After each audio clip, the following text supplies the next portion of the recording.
Hello বন্ধুরা, যারা treasurer FT করেছো তারা একটু হাত মিলো বাবা। আজকে হচ্ছে 15 তারিখ, কোম্পানি তো পালিয়েছে, তারপরেও বলছে উইথড্র দেবে বিভিন্ন রকম কথা, রিপোর্টিং এই হ্যান ত্যান। কিন্তু সে গল্প তো সব জানি আমরা, কি হয়েছে হচ্ছে না হচ্ছে কি হতে পারে।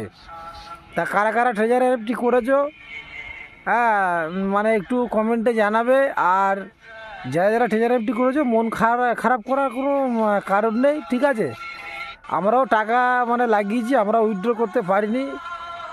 কোম্পানি যারা ফার্স্টে ছিল তারা তো মোটামুটি মাল মেরে নিয়েছে, আর আমরা এই মানে ধরা পড়ে গিয়েছি, ঠিক আছে। মানে সে একটা প্রবাদ বাক্য আছে না, ধরা পড়লো দাড়িওয়ালা, তা সেই কেস। হ্যাঁ, তা একটা শায়রি বলবো, মন খারাপ করার কোনো কারণ নেই।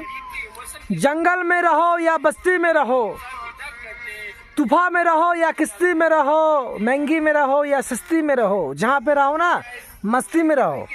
क्योंकि जिसका मस्ती जिंदा है उसका हस्ती जिंदा है, वरना आदमी जबरदस्ती जिंदा है ना।